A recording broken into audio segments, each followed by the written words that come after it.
the Phillies are 2008 World Champions of Baseball. The Philadelphia Eagles are Super Bowl champions.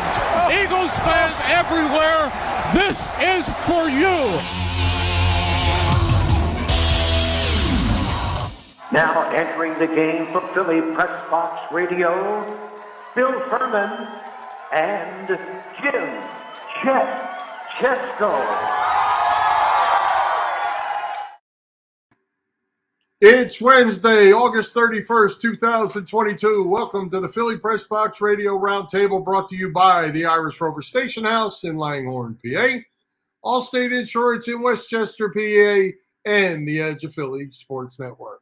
I'm Bill Furman. I'll be your host tonight, along with my partner, Jim Chesko. Hey, Chet, so we're so loaded up tonight that we've expanded our Philly Pressbox Radio Hall of Fame voting another week because we just couldn't fit it into the show. We are jammed up. It's the eve of college football season for the Penn State Nittany Lions. The Eagles have cut their roster down to 53 and had all kinds of activity today to go along with that. Season opener 11 days away. Phillies are in Arizona after going 3-1 against the Pirates over the weekend, and they have stunk it up 2 nights in a row in Arizona. Fun time of year, and it's just coming up on Labor Day. I'm still a bit in shock, Bill, over what happened Monday night out in the desert. That was just dreadful. You blow a 7-0 lead to a bad D-backs team. You thought they'd come out and, be angry on Tuesday. They end up getting in a hole right away and get blown out again. You can't do this stuff, Bill, when you're in a postseason race. But we will talk about the Phillies later. We got lots of football to discuss first. We do. We have a couple great guests tonight that are going to cover all the football bases. Bleeding Green Nation's Brandon Lee Gowton is back to talk all things birds. And the legendary voice of the Penn State Nittany Lions, Steve Jones, joins us in the second half. Yeah, as you said, it is a great time of year, Bill. It is September Eve, and that means football time, and we do have a couple of terrific guests, so let's get it going, Billy. Let's get to it. Let's welcome Brandon Lee Gowton back to Philly Pressbox Radio for time number I don't even know. But we're glad to have you, BLG. Always great. Thanks for having me. Always glad to be here. Number 21, still the leader in the clubhouse, 21 visits, Brandon Awesome. Lee Gowton. Hey, yeah, as Bill said, it is a fun time of the year. We're fast approaching another Eagles football season. There could still be a change or two between now and September 11th. We saw one today. Jalen Reagor finally sent packing, making a lot of fans happy with that news. Any major surprises otherwise regarding this 53-man roster that we have in place so far? Yeah, it's really been the trades. They acquire Chauncey Gardner-Johnson, which I'm sure was on nobody's radar, let alone to get him and then transition him to play safety, which I think is a great move from the standpoint of the Eagles didn't really have inspiring safety options on their roster. I think Marcus Epps has had a nice summer. That's just one player. Anthony Harris, who got cut and is now back on the practice squad, really invisible all summer long. So for the Eagles to kind of add some more help there, and it's a bit of a projection, a guy who's playing mainly at slot cornerback and moving him to safety. I'm not going to say, there's not going to be any kind of learning curve here, but this is a very talented secondary player who makes plays, has gotten better basically every year he's been in the league, who has an attitude that Philly fans, I'm sure, are going to embrace and feistiness. So I think that's obviously the big one. Hey, BLG, how fun is it to have 10, 11, 12 days between cut day and the first game? There's all kinds of tinkering going on all over the league. And, you're filling in what could be bottom roster spots. But when you take a Jalen Reagor and you trade him, now you're looking for a receiver that's going to be in your top 5 group unless you use one of your practice squad guys. Yeah, I think it's interesting to see what the Eagles do there. I think there's a world where they only keep the 4 for now. And then they can use those practice squad elevations each week if they want some more depth at receiver. If there's injury, you can always promote Deion Kane.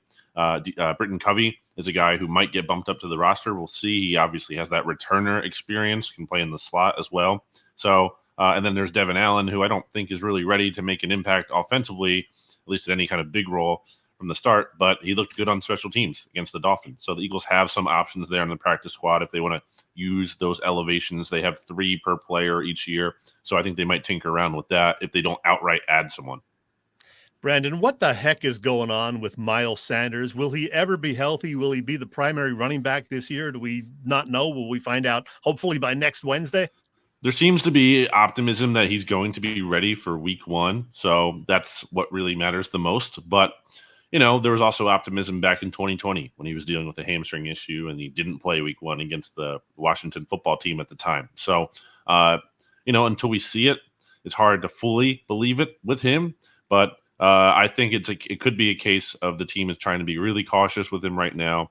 They're not trying to mess around with this hamstring. They're trying to rest it as much as they possibly can to make sure it doesn't pop back up and be a lingering issue throughout the season. But it's absolutely a fair question by you. We need to see Miles Sanders stay healthy. If he wants to be this volume running back that he thinks he deserves to be, got to stay healthy, can't fumble the ball, got to catch passes. It has to all come together for him. And it's a huge year because he's going to be a free agent after this season. So we'll see if he can do it. Well, I was going to ask you about running backs as well. Miles Sanders, Kenneth Gainwell, Boston Scott are the 3 that are on the 53. Kennedy Brooks is a practice squad guy who, honestly, I'm not all that familiar with. Needs some depth in that position, it looks like still. Yeah, it's also out there that they're going to add LaMichael Pirine to their practice squad as well, formerly from the Jets. He tweeted himself, I think, some Eagles emojis, and I know his agent tweeted out that he's going to the Eagles. So there's another running back that the Eagles have there. I think Pirine kind of projects a little bit more of that physical back. The Eagles don't really a traditional physical running back in a Jordan Howard kind of mold, not quite him, but more approaching that. Kennedy Brooks also not necessarily a small guy either. He could also potentially profile in that way. But yeah, I think they're going to stick with those guys for now. But, obviously if Sanders his injury is more serious than we're led to believe, then they're going to have to add someone. Hey, speaking of Boston Scott and Kenneth Gainwell, with Jalen Reagor having been moved, will one of those guys now also be the return man? Because Reagor was the primary return guy. So who's it going to be? That's a great question. We don't know who the Eagles punt returner is right now. That's like the true answer. We don't know for sure. We can make guesses. Again, because of the practice squad elevation rules, you could have it be Covey. And I think he would be the guy because he took a lot of reps there in practice and the preseason. I think he makes the most sense. But we're saying a player who isn't even on their roster is their main return guy right now. It sounds kind of funny. Yeah, it's something they have to figure out. And then kick returner too. I don't think that's necessarily a slam dunk yet. I think Quez Watkins has been doing that a little bit more. So it could be him. But that's kind of up in the air right now. Brendan, I think it's a really good thing when your head coach and your general manager come out and say, our toughest position to make cuts was on the offensive line. If you've got 10 quality offensive linemen that you really like, and they also let a couple go that they also like, that's a really good thing.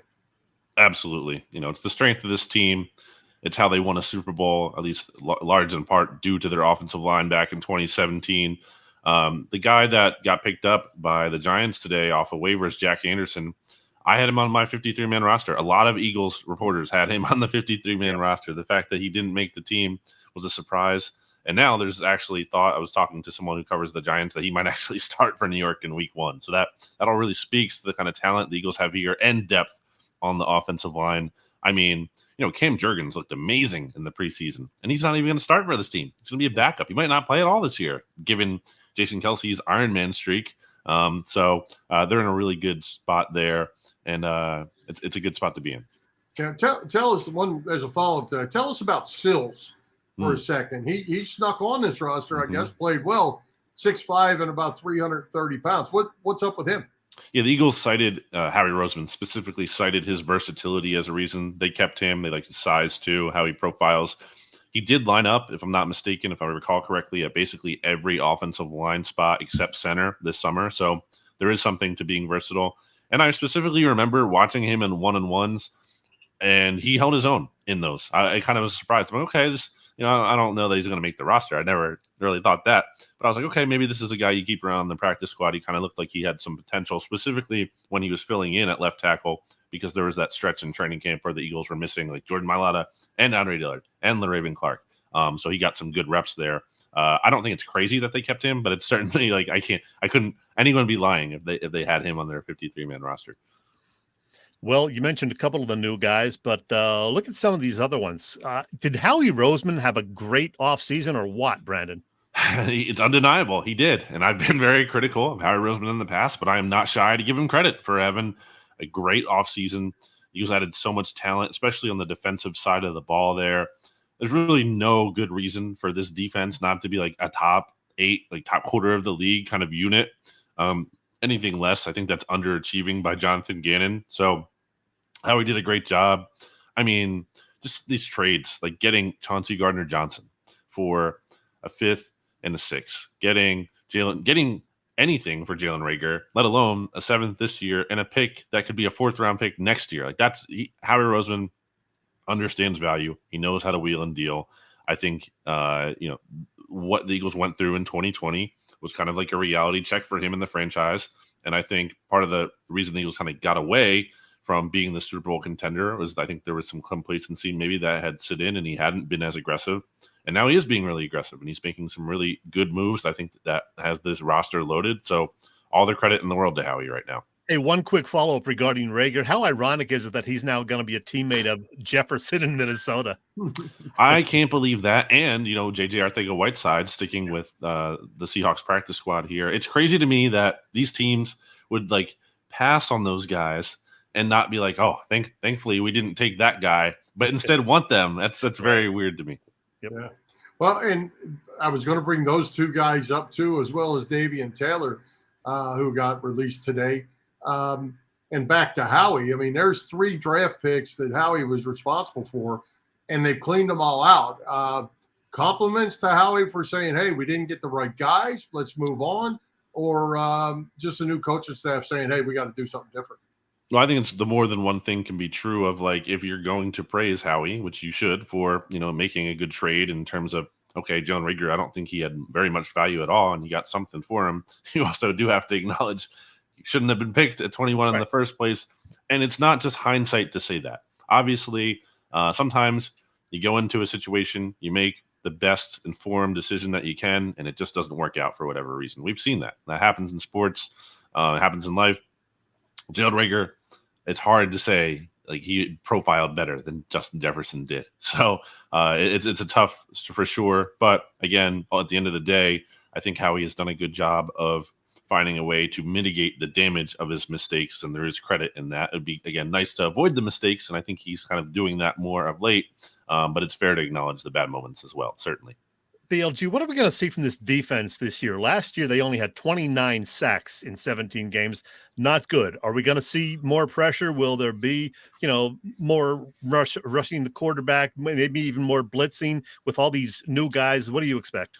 Yeah, I think we're going to see creativity. The buzzword is multiple, different fronts. It's not just about a pure switch to a 3-4 or anything, as it is about the ability to kind of line up in different sets there. I mean, you're going to see a 5-2 at times with Fletcher Cox, Jordan Davis, and Javon Hargrave all out in the field. We saw that in training camp. So I think the Eagles kind of want to be creative. And I think there's definitely, intrigue and value in doing that. It always sounds good when you can kind of outthink your opponent, out-scheme them. At the same time, you don't want to overthink it. There's a fine line there. You don't want to outthink yourself. And let's just say, for example, having Hassan Reddick drop into coverage too often. That's not what you want. Yeah. I do think the pass rush will improve because you're adding Reddick, who is a player with there's only 4 players who have more sacks than him in the last 2 years. Getting Brandon Graham back is huge. Brandon Graham had a great training camp for a guy, age 34 season, coming off an Achilles injury. You could easily be like, does this guy have anything left? And honestly, it might sound crazy. I wouldn't be surprised if he has a career year this year. He looked that good in training camp. And I also think he's a player who's going to age well, considering he didn't play a ton earlier on in his career, and he takes care of himself well. So I definitely, and Josh Sweat's taking another step forward. You're adding Jordan Davis to the defensive line. There's definitely a lot of reason to be optimistic up front. Well, Brandon, they don't show us anything in preseason very much as we get ready to open the season next week. But I find it interesting, 8 defensive linemen and 8 linebackers on this roster. We're going to go 3-4, 4-3, some kind of variations. What are we going to see defensively? Yeah, again, I think it's kind of like a mix of things. I don't think it's any kind of base 3-4 defense. That's what we are now. We're a 3-4 team. I think it's about mixing it up. I think clearly the Eagles wanted to do a little bit more of this earlier on last year. And I think they bailed when they realized they didn't really have the right personnel for it and kind of simplified things a little bit. But now when you add these versatile players into the defense, and these guys who are unique and can do different things, like a Jordan Davis, like a Chauncey Gardner-Johnson in their own different ways, like a Hassan Reddick, there's more options there. So again, I think there is value in being creative. At the same time, at the end of the day, at some point in football, you have to go with what works, do what you do, and do it well. I believe in that as well. So it's about finding the balance, I think, between those two things. Brandon, we've been talking to you for 12 or 13 minutes, barely even mentioned the quarterback, Jalen Hurts. A lot's going to fall on his shoulders this year. He's got a lot of weapons. What do you expect from Hurts in his second full year as the quarterback? Yeah, I think there's definitely a case to be made. He has improved from last season. I saw areas of improvement in training camp when it came to accuracy, working the middle of the field more, specifically throwing to A.J. Brown on slants a lot. All that's great. I still question any kind of night and day difference from him. I think every day in training camp, I would keep track of stock up, stock even, or stock down. And basically the way it shook out the end of it, all those were kind of even. I don't think there's any evidence that he has taken this massive step forward. He's a totally different player. It's a meteoric rise. He's been compared to potentially doing that the way Josh Allen did. I think anything like that is unrealistic. But what I do think Jalen Hurts offers is a very high floor, and its rushing ability is obviously something we don't get to see in training camp. So that'll, we'll be reminded of that when the regular season games come here. I think he's a win-with player. I think you can absolutely go to the playoffs. You can absolutely win the NFC East with him, especially the East not being in necessarily the best shape right now. I think there are questions about the ceiling of the team, but of course, when you have a roster this good, that's all helping the quarterback. So I'm not going to say that Jalen Hurts, can carry this team, and maybe he doesn't have to. But there are times where there are injuries and things happen. Things don't always go the way you expect. Saw the Eagles in 2017, and you sometimes need someone to step up and be the player you win because of. And I don't know if he can be that. We'll see. We will see. Hey, I want to jump back over to defense for a minute. The defensive backfield, they've made all kinds of moves and tweaks and things like that. Do they have back to the front seven, front eight, front six, whatever they're going to do? Do they have enough good defensive backs to jump in man coverage so they can start blitzing all over the field? Which they have the talent to do that up front. Do they have the talent to do that on the back end? Yeah, the secondary, let's just start with quarterback. Darius Slay is coming off a Pro Bowl season. He looked good in camp. James Bradbury had a really strong training camp. The Giants obviously cut him, but it wasn't about him being a bad player as much as they wanted to save the money and figured he wasn't a long-term fit for them. So I think he's, an upgrade on Steven Nelson from what you got from him last year. And Avonte Maddox is a really nice player to have in the slot. So those are your cornerbacks. That's probably the best Eagles cornerback trio in a long time. And then on the back end, you have Marcus Epps, who, again, I thought had a good summer. I don't think I'm projecting him as a Pro Bowl player, but I think he can be a solid starter for you, a good starter even. And then Chauncey Gardner-Johnson is talented. And again, the fit is a bit of a projection, but Malcolm Jenkins, once upon a time, played a ton of roles in the Eagles secondary. He wasn't just a safety on the back end. He played linebacker, he played slot, he played everything. So I think he can give you some of that. And obviously that's a lofty comparison. Malcolm Jenkins is a very, very good player. But I think there's definitely reason to believe this secondary can be a strong unit. So BLG, Bill and I next week will make our official predictions on the record. We're a week early with you. Do you have a number yet? What do you think? 11, 12? I think it's 11. Title? Yeah, I think it's 11. And I will take them to pick the East just because, too, there's never a repeat winner in this division. Yeah. Why would you possibly pick the Cowboys, who have only gotten worse this offseason? Yeah. They just lost their starting left tackle, which is a really big deal. They are one game above 500. The Cowboys are in games without Tyron Smith dating back to 2016. They might sign Jason Peters. We'll see how that goes. Yeah, I hope so. Yeah, yeah, right. Why not? But yeah, I think it's all there for them. I'm going to say, I'll say 11. I like it. Very good. Hey, Brandon, before we finish up, give everybody a rundown where they can find you and all your Bleeding Green Nation things and all your social media platforms, because you're always loaded and you're on top of it again tonight, as always. Thanks. Yeah, all over the place. BleedingGreenNation.com is the main place to find what's going on with the Eagles from me. Obviously, we have a lot of good contributors as well. Bleeding Green Nation Radio, we got the podcast and everything. We got the SB Nation NFL show for beyond the Eagles too, but obviously the league-wide landscape going on there. So, and then on Twitter at Brandon Gowton. All right. BLG will talk to you later in the calendar year and maybe even get some Sixers talk in when we do that. All right. I look forward to that. Thanks, Brandon. All right, Brandon. Thanks as always, my man. Thanks, guys. See ya. All right. That's good stuff, Jet. Brandon's all over it. Oh, he's awesome. He's awesome. Before we move along, Bill, I want to mention that we are 11 days away from the start of the Eagles season. And with that in mind, I want to see if you can identify these three guys right here, all of whom wore number 11. You know them? Well, that's Van Brocklin on the left. Norm Van Brocklin on the left. The guy in the middle? That is that Rick Arrington in the middle. Early 1970s. And 11 in the current. Is that a Detmer? Is that a Detmer? One. No, that is 1996, I believe. One season with the Eagles.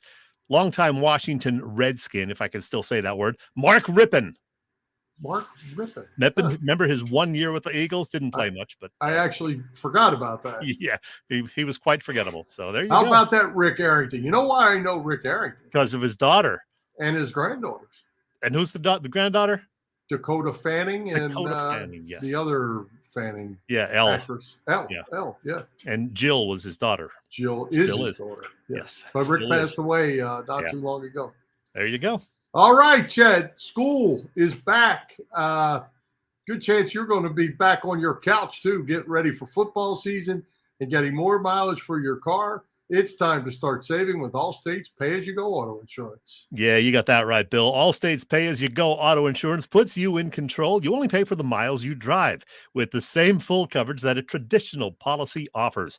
Pay-per-mile insurance gives customers greater control of their insurance costs. See how much you can save with pay-per-mile car insurance by calling your local agent in Westchester, Pennsylvania. That, of course, is Dave Lavoie. Call Dave at 610-430-0700. Again, 610-430-0700 and start to save more now that you are driving less. Well, hey, Chet, I was going to ask you what's going on at Labor Day weekend at the Irish Rover Station House since college football started, but I understand they have some construction issues over in that area, and they're shutting down for the weekend. What do they got going on for football a couple season? of days? Yeah. Well, first of all, it is hard to believe that we are approaching the unofficial end of summer already, Bill. The good news, the Irish Rovers outside patio is still open whenever the weather permits. Yeah, there is that little construction thing in progress right now, but you can still get there. You can get to the outside patio, which is always a lot of fun. And you can always find dinner specials and happy hour specials. And, of course, 24 beers on tap always, including a few fancy schmancy craft beers that you might want to try. I do. Very important announcement because there are a lot of family picnics this weekend. And just to keep their great employees, give them some well-deserved time off, the Rover will, as you mentioned, be closed Saturday through Monday, which is Labor Day, and then reopening on Tuesday. Special announcement number 2, Bill. Put October 1st on your calendar. That is the day that this great Irish bar and restaurant goes German. Get out your lederhosen. It's the Irish Rovers annual Oktoberfest celebration featuring great German foods, some special beers, the annual beer stein hoisting competition, etc. 11 a.m. to 6 p.m. on Saturday, October 1st. I've been there a few times over the past several years, and it is always a blast.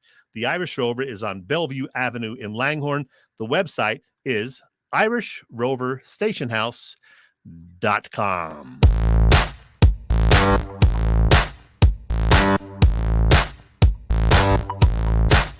Hi, football fans. This is Merrill Reese, and you're listening to Bill and Chet on Philly Pressbox Radio. It's good!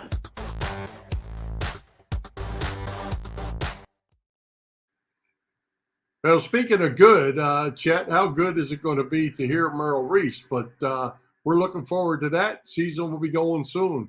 Hey, as we mentioned in the opening, we extended our Philly Pressbox Radio Hall of Fame voting for another week. As a reminder, you can vote once a day.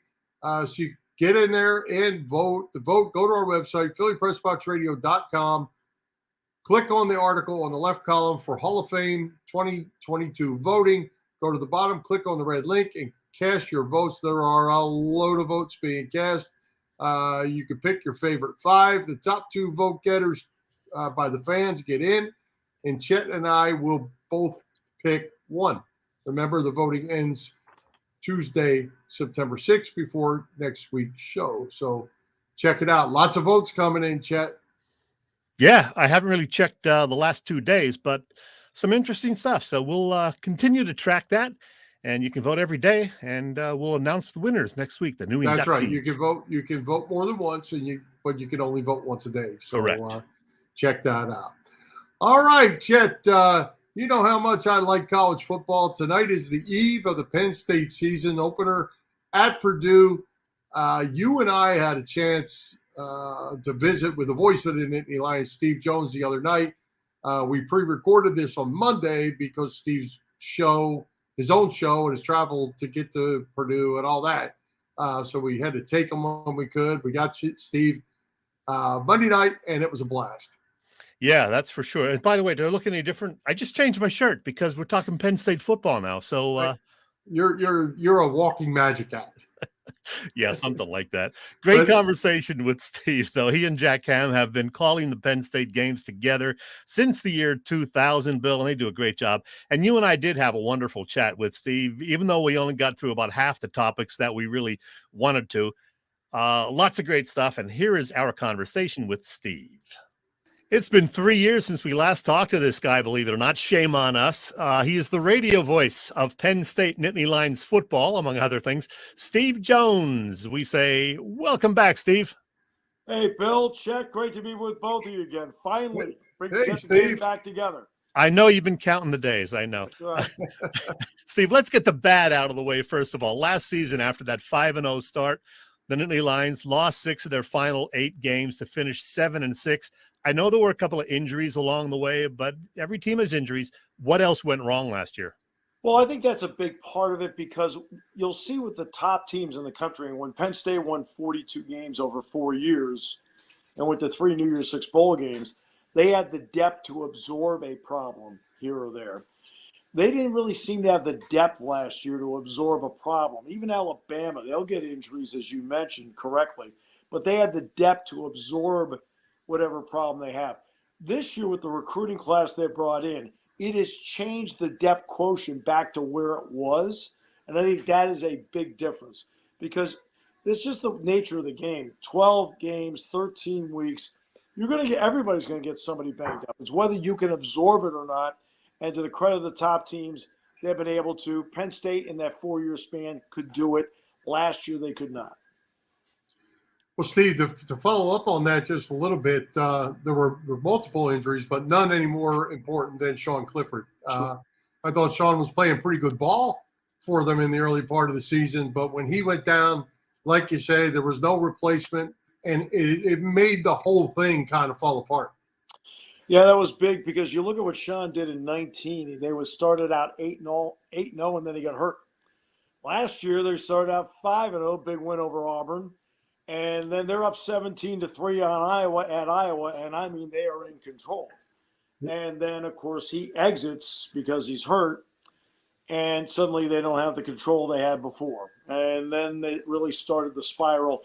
And he really kind of fought his way through the rest of the season because, look, he's a gutsy guy, he's a team guy. But, look, he wasn't 100% after that, and it made a big difference. And for anybody out there saying, well, they should have had a backup ready. There was nobody in the planet who transfers in saying, I want to be the backup. Everybody transfers. They want to be the starter because there's one position. I mean, that's why I give the Charlie Brewer example. He's not going to start anymore at Baylor, so he goes to Utah. He starts. He starts 3 games. Then he's not starting anymore. He transfers. Now he's the starter at Liberty. Quarterbacks want to start, and that's why it's really difficult to get guys to transfer in with the idea they're going to be the backup quarterback. So it just didn't work out. Bayer wasn't ready. Roberson struggled. John Clifford now 24, so he certainly got the experience, and we're looking for some big things from him. I mean, Chet, the running joke between him and me is who's been here longer. Yeah, well, you and Jack Ham have been doing the game since 2000, 22 years together now, so congrats to you guys. Let's turn to the running backs. Noah Kane now at LSU, so we have, Kevon Lee plus holdover Devin Ford and a couple of freshmen who are getting a lot of buzz. Nick Singleton and Katron Allen. I believe Lee is going to be the primary guy, but tell us about this group. This is, I think, the difference maker in what Penn State can do. If they can do what I think they can do, it's going to really change a lot of things for Penn State. Lee's a good, solid running back. Ford really helps you in the pass game. But Singleton and Allen, at least to this point, Singleton and Allen as practice players have shown that they have the ability to be difference makers, that Singleton can take it to the house from anywhere. That Allen has now, and Allen's the guy that a lot of people aren't talking about, but they should be talking about. He has power, speed, hits the hole, and part of this ability to hit the hole, guys, is that it's not just hitting the hole, but it's getting to the second level, and these two guys can break tackles. And I felt that was an area last year where Penn State's running backs did not do a great job. They didn't do a great job of breaking tackles at the second level, which prevented them from getting bigger plays. This group, I think, can do that, and I think they're going to have the holes to operate with. I'm not going to go on too much about the offensive line. Do I think they're improved? Yes, but of course, let's face it. We've talked about that before. Let's all see it play out in practicality, and maybe in a month we'll have a better evaluation, but I think they got a chance. And that was exactly what I was going to ask you about, was the offensive line. I'm no offensive line guy myself, so it's always there first for me. Well, offensive linemen are really smart, Bill, so I'm not surprised. I hear you. Well, it seems like over not just last year, but over the last handful of years, they've had a couple individual guys that turned out being pretty good and ended up playing pro ball. But as a group, they've never seemed to have brought it back together for actually quite a long time now. Yeah, and years ago, I had done a lot of research about, what it's like with sanctions when you get cut down on scholarships. And it came back to the same thing over and over again. The area of the team that takes the longest to rebuild is the offensive line. And USC was a good example of that, too, because they were at 75 scholarships for years. But now, of course, they've been out of that for a while. And so, to your point, is now they've got to get to the point where they're developing, and I think they've got 8 guys that can play now. And I don't think I've been able to say that in a while. And I look at Scruggs. Now, Scruggs is an NFL player. There's no getting around it. Wormley was going to be the starting left guard last year, Bill. He gets injured in the last scrimmage before the season. That was a big loss right there. Getting him back has been really important. Now, they flipped him over to right guard, okay? Tangwall is a really good player, and now you add in Norzak. And Norzak transferred in from Cornell, and they've done a really good job, Bill, of vetting transfers. This guy is not only smart, he's from Cornell, so I don't want to interview him, but he's powerful and has good technique. He's going to play a lot. And we'll take it on a week-by-week basis to see if it all comes together. Last year's wide receiver go-to guy, of course, Jahan Dotson in the NFL now. Who do we have as pass catchers this year? Is it Mitch Tinsley, Parker Washington, those guys? Mitch Tinsley, Parker Washington, Keandre Lambert-Smith. Then you add in Malik Mega, big kid who can fly. And then Harrison Wallace. That's another name you should be watching for as well. Harrison Wallace. I mean, those 5 guys to me are the 5 prime guys. You look at Lambert-Smith, Wallace, Mega, they can kind of take the top off. Parker Washington and Tinsley are ultra reliable, but in a lot of ways they're the same guy, but they'll both be out there at the same time. Plus, you've got to add in the tight ends. The tight ends, all 3 veterans, Theo Johnson, Bretton Strange, Tyler Warren. It's not a question of catching the ball. Last year when they beat Auburn, the 3 of them combined for 6 catches for 130 yards, and they were huge factors in winning the game. But remember, too, they're the H-back. So they've got to also, at the same time, being a part of the pass game, those 3 guys are going to be critical as really blockers in this running game that we just talked about. Well, let's jump over to the defensive side, and I guess the best player of that group is probably Joey Porter. I read an article said that he's as good a corner as been at Penn State in many, many years. That's big shoes. Length, speed, and good cover skills. I think that really defines them. I mean, you want to have big corners in today's game. If you can get a corner that's 6'1", 6'2", like Joey Porter, has the length that he has, even if you're beaten by a step and you've got length, you can still make up for it because you can cover that kind of ground just in pure, with your arms.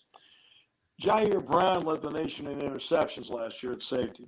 Having him back to quarterback that secondary is really important. And you can't put a price on what P.J. Mustafer coming back means.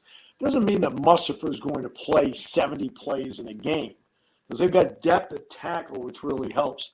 But he has a presence about him. He's a big-time player that can be a first-team All-Big Ten selection. But also his presence and his leadership mean a lot. We'll keep an eye on the linebackers, too, including Curtis Jacobs. But I got to ask you about the head coach. Even though James Franklin's record against Ohio State, Michigan State, a combined 7-17. He's 2-13 against top 10 teams. Not great, but then last November he got that big 10-year, $75 million contract extension. Is he under more pressure than ever this year, do you think? Not with Pat Kraft, no. Yeah, clearly. I mean, Pat and he are on the same page, the athletic director, so that's no issue. Look, the 10-year deal, let's be honest about it. What are Penn State fans used to? Penn State fans are used to having coaches here for a long time, and there's a stability to it that when he goes out to recruit, they're always going to ask if the cloud is hanging over you. If you're Scott Frost, how are you going to recruit? Okay? Yeah. How are you going to recruit? Because every parent and every player is going to say, well, you're going to be there next year? Right. Well, now with a 10-year deal, he's got that comfort level in recruiting saying, hey, look, I'm your coach, right? You're going to come here. This is what you're going to get. It's about the stability of the position, because the programs that really struggle are the ones that look around and say, doggone, we need to change. Okay, now look, and sometimes you have to change. There's no question sometimes you have to change. And Brian Kelly, for example, is at Notre Dame for a long time. They weren't going to change, but he left on his own. Well, now you got a guy that you got locked in for 10 years, and you feel comfortable about what you're going to get and how you're going to be able to recruit. But you have to also make it pay off. He knows he's got to get back to being the 42 wins over 4 years that we talked about in 16, 17, 18, and 19. And a lot of that is internal pressure. Now you're always going to have, for some reason, there seems to be a lot of pressure on Twitter. I don't know why. But, shocking. For some odd reason. I don't know. And, but that's fine, But I want my fan base to be passionate. I don't want my fan base to be apathetic. If you have an apathetic fan base, you got a problem. Hey, Steve, you mentioned Manny Diaz. He comes up from Miami. He fired as the head coach there. Quality defensive coordinator up to that point. Things didn't go too well with the Hurricanes. Are you expecting any much different scheme type things from Manny on defense? Bill, there's a lot of elements that Manny Diaz has in there that Brent Pry had, because what Brent Pry did worked. But at the same time, there's certain ways Manny wants to play. And Manny is big on attack, and when you're done attacking, attack again. And the bottom line is he just wants to get takeaways as often as possible. He's got the personnel to play the multiple sub-packages I'm talking about. And also, it really helps getting Adisa Isaac back, getting Chop Robinson to go with Nick Tarburton, okay, to bring in, Amin Vanover and deny Dennis Sutton. You want more pressure from those guys, and don't discount Akeem Beam at a defensive tackle. That's a real speed guy that you've got playing right there in the middle that could be hard to handle. I love a defensive end named Chop. That's just cool. Yes. You know why he's called Chop? No. He was a 14-pound baby, and when he was born, his father started calling him Pork Chop. So finally, it got to the point where he says, "Well, I don't want to be known as Pork Chop." So now it's just Chop, which is better than just pork, I guess. Yeah, no, absolutely. I don't think I want to be known. I don't want to be known as that. No. All right. Last thing from me. The Lions are not in the top 25. That's rare. We don't like that. But we saw what Kirk Herbstreit had to say recently. Penn State, a sleeper pick. What is your honest outlook, Steve? What should we expect this year? Look, do I think they're a good team? I do. Do I care they're in the top 25 at this hour? No. to me, you go out and you can prove it every single week. Last year, I believe it was 8 of the top 10 teams in the first 3 weeks of the season lost and fell out. Mm-hmm. So you just let everything happen organically. By the end of the month, you ranked. And then the key is where are you ranked when the college football playoff poll comes out at the end of the month of October. Right. That's when it really becomes important. So I don't worry about the rankings. That's good for TV ratings. You'll have an opportunity to prove it by playing at Purdue. You'll have an opportunity to prove it by playing at Auburn.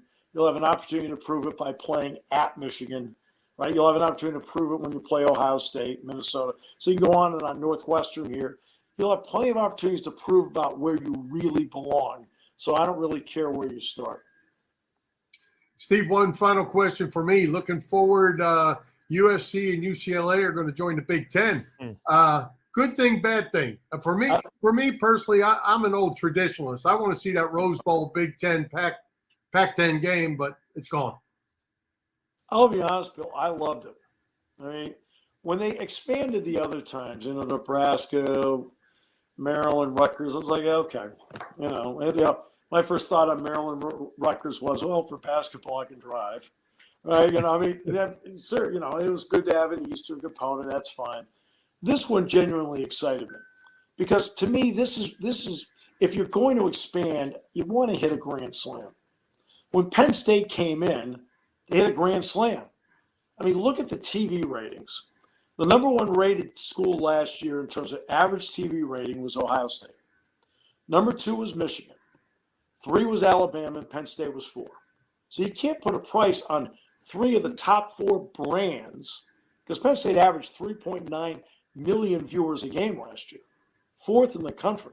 Penn State had 6 of the 41 games of 4 million viewers or more. USC brings that kind of cachet in to the conference. Well, now you've got 4 mega brands like that all in the same conference. You've got the LA market. UCLA adds in an important secondary brand to go with Wisconsin, Iowa, Nebraska. I mean, despite Nebraska's record, they draw fans, okay? And they've got a great fan base. And Michigan State. So now you get 5 primary secondary brands with 4 primary brands. And that's why the TV package is the way it is. You're getting $8 billion over 7 years out of your TV package because now you've got New York. And look, Penn State brought in New York anyway. Okay, but you can't technically claim it unless you have a school in the footprint. Well, Rutgers does that. Okay, all right. And then, of course, the D.C. area and Baltimore with Maryland. Then you have Philly, the 5th largest market in the country. Then you got Pittsburgh. You got Columbus, Cleveland, Cincinnati, Indianapolis, Chicago, Milwaukee. Madison's not bad. Okay, Minneapolis. Okay, Des Moines, Lincoln, right? Now you add in Los Angeles. So you have 4 of the top 5 markets in the country in your footprint. And let's face it, when USC comes to Penn State, how juiced are the fans going to be? Oh, yeah. When UCLA comes to Penn State, in football or basketball, how juiced are the fans going to be? Yeah. Right? Fans want to see big games. They love games with stakes. They bring cachet. And how excited are the fans in California going to be to have Ohio State, Michigan, Penn State come out to play in the Rose Bowl or the Coliseum, right? To see Michigan State in basketball play at Pauley, right? To see Illinois go out there and play at Galen. I already know the arenas. We're good.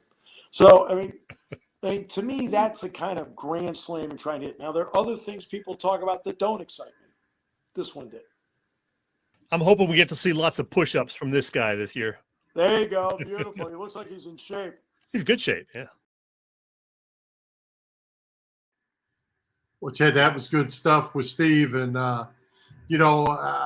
the old traditionalist that I said I was leading into that conversation on the way out, I'm on board. Can't wait. And he's right. I've always been a UCLA basketball fan from way back in my kid days. You get to see them roll into Happy Valley or see any of your football teams roll into Coliseum to play USC. That's pretty cool stuff. I'm sure our pal JR is excited about it. Yeah, well, he's excited because he knows they're going to come in the league and just get beat up. Uh-oh. I mean, that's all right. Uh-oh. So, but hey, good stuff from Steve as always, and he's pretty excited about the team, but he seems like he's pretty realistic as well. And yeah, this guy's ready. Tomorrow night it all happens. That's right. Tomorrow night at Purdue. Oh, by the way, Chet, just as a programming note. Yes. 8:00 tomorrow night on Fox. But there's some question about at 9:00. Some guys wanting to give a presidential speech. Oh, no. And so there's a possibility that game moves. I don't know if it's going to move in the middle of the game or what, to FS1 or Fox Business Channel, or they don't show the speech. So that's, if you can't find it, look around, because it's going to be on, but not exactly sure where it might end up. Just start watching at 8:00 and they'll tell you, what's going on. So right. Or but if you go on at 8:00 and it's not there, you better be reading the ticker underneath. Yeah. It'll probably be telling you. I'm sure they'll alert you. That's right. All right. Hey, Chad, let's give a shout out to all the shows at the Edge of Philly Sports Network this week. Wall-to-wall coverage as usual, and getting bigger and bigger. You can catch all the action on www.eop Sports, as well as Edge of Philly Sports on YouTube. You can find our show, Philly Pressbox Radio YouTube channel as well. Help us out. Hit those subscribe, follow, like buttons, and share with your families and friends. And as you can see, it's every single day of the week. Yeah, round the clock pretty much nowadays. So it's an exciting time, as we've been saying, and we've got it all covered for you. That's right. That's right. Hey, Chet, great guest tonight. Brandon Lee Gowton, Steve Jones, covering football for sure. Who's coming to Philly Pressbox Radio next week? Well, Bill, next week, you and I, of course, will unveil our new Philly Pressbox Radio Hall of Famers. And I promise we will do it next week. We will also have two great guests, awesome guests. In fact, we have our official Eagles season preview show that we do every Wednesday after Labor Day, it seems. And we have this guy joining us every year. He's kind enough to do it once again. The great longtime radio voice of the Eagles, Merrill Reese. He signed a contract extension a few months back and basically said he's never retiring. So Merrill's sticking around, and we're happy about that. In addition, you and I will make our Eagles season predictions, and so will our other guest, Bill. That's a guy we haven't talked to in a while, so it'll be fun to have him back, and that, of course, is the Boopster, Boop, Bob Vitrone Jr. So, you, Boop, and I will not only make our Eagles season predictions, we will also make 4 or 5 NFL games predictions every week, and we will see, Bill, if I can defend my title, because, yes, I won our little competition last year. Yeah. Good guess. Looking forward to it. Merle's what, 85? No. Merle's what, like 78? I was thinking he was in his 80s. We gotta look that up. We will look it up. All right, Chet, let's talk Phillies, since you been babbling about them all day. They're currently a half a game ahead of the Padres, 2.5 games ahead of the Brewers for that second and third wild card spot. 3 nice wins last weekend, as we said, against the Pirates. Then they get shut out on Sunday. They go and have a debacle on Monday to the Diamondbacks, and then turn around and lose last night, getting blown out. And you, my friend, quickly jumped right flat off the bandwagon. I hope you didn't hurt yourself. Oh, my God. First of all, Merrill Reese will be 80 on Friday, 80 years old this Friday. Now, as far as the Phillies, I'm not off the bandwagon, and I don't hate Aaron Nola, but the numbers are what they are. He has struggled, and if you put this up, you'll see that in September, during his career, his ERA jumps like a run and a half. 4.60. Look at all the home runs he's given up in September as compared to July and August. And I know it's still August, but I said he got a head start, jokingly. I am not rooting against Aaron Nola. I hope he pitches the way he did against the Reds. I hope he pitches the way he did against the Mets a couple of weeks ago, but not the more recent time against the Mets. I'm still in his corner, but he's got to show it to me, Bill. I thought what you were going to put up there was a calendar that showed that it really was only August 30th when he got lit up, and that you're going to put stats up, meaningless stats up for September since it's only August. He got a head start on September. I'm in his corner. I hope he goes out next week and shuts somebody out, whoever it is. Did he get a head start last outing when he threw the shutout? Was that, or what was that? Against that Cincinnati Reds team, those powerful Reds. I don't care who it's against. They get swept by the Cubs. Last night he for pitched against the Diamondbacks team, who was hitting 228, second worst in the league, only to the Pirates, and they knocked him around like crazy. Yeah. I know these things happen, but he's got to show it to us that he's better than that in September. I hope he does. We have other concerns, though, Bill. Zach Wheeler still on the injured list. Ranger Suarez, the last couple of starts, looked great for 3 innings, and then in the 4th or 5th, he suddenly loses it, can't find the strike zone. That's a concern. The bullpen, which was so good all season, is all of a sudden struggling.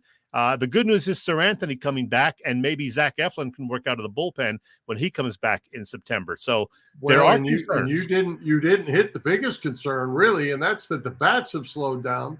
Yeah. Even with Bryce Harper back in the lineup, not swinging a bad bat. They're just not putting big hits together and leaving too many guys on base. That's a big thing. And, you can't keep getting in these close games, especially when you have a banged up bullpen like they do, trying to get healthy down the stretch. They need to hit. And like I say, I'm not too concerned about getting blown out a couple games. But you got to win the series, and they're not going to win this one. But you got to win the series, and if you get beat 20-0 in the first one, win the next 2. That's all you need. The good news is the stopper is on the mound tonight, Bill. Bailey Falter. He did it after Nola and Wheeler lost against the Mets a couple of weeks back, and now it's up to him tonight to salvage a game out in the desert. And he's actually not been doing a bad job. I think the Phillies have won 4 out of his last 5 starts, so he is keeping them in the games, which is nice to see. But yeah, there's some injuries. Bohm seems to be a bit backed up. Castellanos has missed the last few games with turf toe. They say he's day-to-day, so they could use him back in the lineup. I'd like to see Harper start hitting some bombs, and I'm sure he will eventually. But there are concerns, absolutely. Yeah. They're making Keith Hernandez, though, look right all of a sudden with their fundamentals. They've been playing some sloppy ball, making some bad errors of late. So all of a sudden tonight's series finale in Arizona is something of a must win, if you ask me. And then they go to San Francisco, and you don't want to have Gabe Kapler ruin their season, and we don't want to have this potential dream season fall apart and turn into a bit of a nightmare this week on the road out west. Well, the good news is we're having all this talk while we're sitting in the second wild card position. If you were 2 games out or 2 positions out of the wild card position and talking like this, then that's where we've been, and we don't want to be there anymore. I believe that is now a 0.5 for the Phillies over the Padres. Okay. Yeah, this was from late last night on Comcast or whatever it's called now, NBC Sports Philly. Maybe the Padres game wasn't over yet. It was after the Phillies game, but yeah, and the Brewers are actually 2.5 when I checked it before the show tonight. So 0.5 and 2.5. But either way, they're still in that spot. They got those 2 teams they got to fight off, and they got to play better ball, get better pitching, get better in the bullpen. A couple guys are coming around that were struggling a little bit, and they need to be able to slam the door here. Yeah. And then the good news is, you don't always win against the bad teams, but they've done pretty well with that this year. And right after this road trip, they come home and they have 9 games, 6 of them at home against the Marlins and the Nationals, and then 3 games in Washington, back in Miami, actually. So 9 games against a couple of the, bottom dwellers of the NL East. So chance to make up some more. Aren't there 6 games with Atlanta and 3 with Houston here in September? Yeah, after that, you got mid to late Atlanta, September. Toronto, and Houston. So it will be tougher later in the month. Another thing in the Phillies' favor, the Brewers have a very difficult schedule. Yeah, absolutely. Hey, one other Phillies note, a Phillies-related note. Rest in peace, Lee Thomas, the architect of that 93 team. He was the Phil's GM, I think, from 88 to 97 or thereabouts. He passed away early this morning at the age of 86. So rest easy, Lee Thomas. Yep, I saw that. Absolutely. All right, Jed, let's take another quick break. Thank our friends at the PPCC 118 Raz Room. They post great sports memorabilia on their Facebook page so people can take a chance of winning something they may not be able to afford or have access to. All items come with certificates of authenticity. They continue to run out great autographed memorabilia from all the Philly teams and more. Check out their Facebook page. Like it or follow it. It's PPCC 118 Raz Room. That's right. PPCC 118 Raz Room on Facebook. Mm-hmm. Parting shot for you tonight. This hour flew by. Do I have a parting shot? Let's see. Yeah, you know what? I do. It's not sports related, but that never stopped me before, Bill. Could have done this as a random chat, perhaps. But here's the deal. It was just a few weeks ago, Bill, that you made your triumphant return to the multiplex. But I have a feeling a lot of people will be doing that this Saturday. No, not for any particular movie, but because the movie theater industry is trying something new this year to, boost attendance. They are hosting something called National Cinema Day. $3 movies this Saturday, Bill. According to the website about this new wonderful pseudo holiday, the $3 price point is good for all movies, all showtimes, all formats, so you can watch, IMAX, 3D, whatever, in pretty much any theater, AMC, Regal, Cinemark, even get those nice reclining chairs, even if it's 8 o'clock this Saturday night, $3. So that is great. The good news is, you can go and see a movie cheap, but you can still complain about the $8 popcorn and $7 sodas. Well, this is a really great idea, but do they realize that it's the first Saturday of college football? Like, who's going to the movies for $3 when you could be sitting home watching major college football games? It's Ohio also State, a holiday Ohio weekend. State, Notre Dame, by the way. Yeah, a holiday weekend with a lot of family picnics and stuff. So you know what? DVR the college football game. Go to the movie. Watch the football game later. Man, you got issues. You got. I can't even go there with you. I'm just throwing it out there as an option, Bill. Hey, are you excited about making our predictions next week? Getting back into it, and I am. I'm going to actually look at the schedule a little bit closer and dissect it out and see what we come up with. But I'm feeling like it's going to be a pretty nice